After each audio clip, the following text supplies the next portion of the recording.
Hello everyone, welcome to my channel. I hope you are fully fit and fine. So now we are going to start our worksheet number 8 and page number is 68.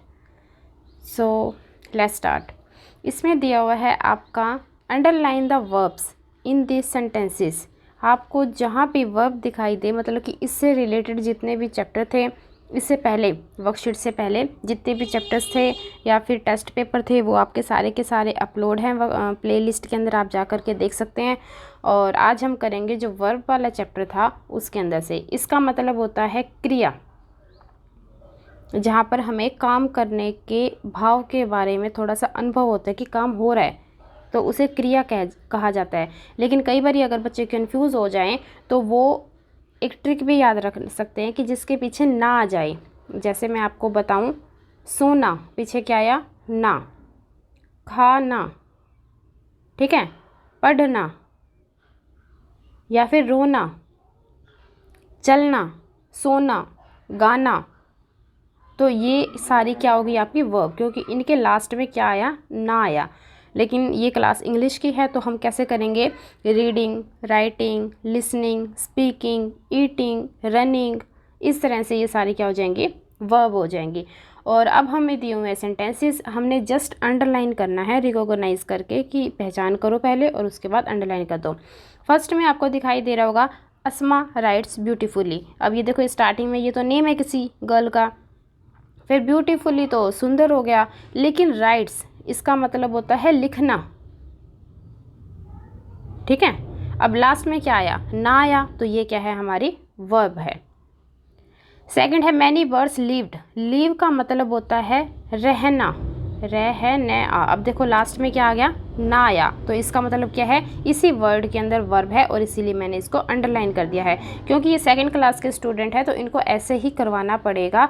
बड़ी classes में तो हमें अपने आप ही पता लग जाता है कि अगर मेन वर्ब भी ना दे रखी हो तो हेल्पिंग वर्ब को भी मेन वर्ब के रूप में ही यूज़ किया जाता है, तो वो कर लेंगे। लेकिन सेकेंड क्लास को बहुत सारे एग्जाम्पल्स दे करके तो करवाना पड़ेगा। थर्ड में है निशी डज। अब ये देखो डू मैंने क्या होता है? करना, तो इसी वर्ड में हमारी क्या छुपी हुई है? वर्ब। फोर्थ है Sachin and his sister help their parents at home, ये हेल्प हो जाएगा।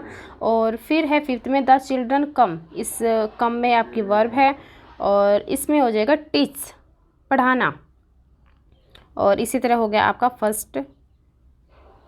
फर्स्ट पार्ट कंप्लीट हो गया। सेकंड के ऊपर चलते हैं।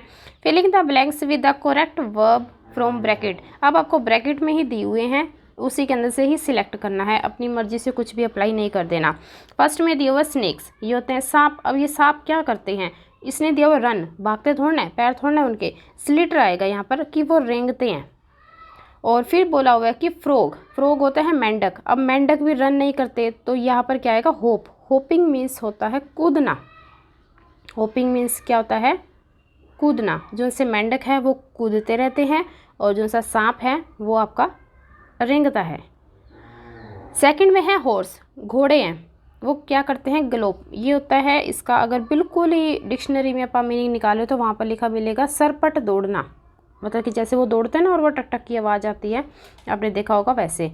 और फिर दिया हुआ हैंड्स, हैंड्स क्या होती है? स्ट्रीट।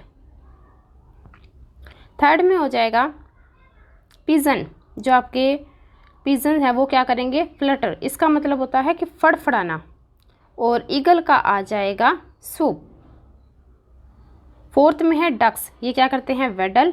और बटरफ्लाई इसका आ जाएगा फ्लिट, फ्लिट उड़ जाना। सेकंड हो गया कंप्लीट। बस ABC 3 ही इसके अंदर पार्ट है। और अगर आप न्यू है इस चैनल पे तो प्लीज़ इसको सब्सक्राइब करके ज़रूर जाना और शेयर करना अपनी क्लास में, क्योंकि आपको सेकंड क्लास से लेकर के 8th क्लास तक का सारा सोल्यूशन मिल जाएगा। और एक ही कंपनी का मैंने अपलोड किया हुआ है, सारा सोल्यूशन आपको प्लेलिस्ट में मिलेगा। So waiting for your comment. सी रहेगा हमारा complete the sentences with the correct option. अब यहाँ पर ऑप्शन आ गए हमारे 3, इसी के अंदर से सिलेक्ट करना है। फर्स्ट है खेतान इंजॉयज स्विमिंग। अब यहाँ पर लीव थोड़ा आएगा कि उसके अंदर रह थोड़ा रहे, फील थोड़ा कर रहा है, वो तो वहाँ पर इंजॉय कर रहा है। सेकंड है we call a plumber to fix the leaking tap, जो सी टैप हमारी लीक कर रही थी वो फिक्स करने के लिए प्लम्बर आ गया है, उसको बुलाया गया है। थर्ड है आई ऑफर्ड माई सीट, उसने ऑफ़र कर दी है सीट को बस में। फोर्थ है the kite sword into the sky, और फिफ्थ में रहेगा द बीज बज्ड, मतलब कि गूंज रही हैं ऑल अराउंड, मतलब कि अब थोड़ी थोड़ी समर आ जाएगा ना गर्मियों में के अंदर, तो आप देखना कि ये जो सी मधुमक्खियाँ हैं या नॉर्मल मक्खियाँ हैं, कीड़ियाँ वगैरह हैं, ये सारी स्टार्ट हो जाएंगे ऑल अराउंड अस। लास्ट का हो जाएगा zoomed. So thank you very much.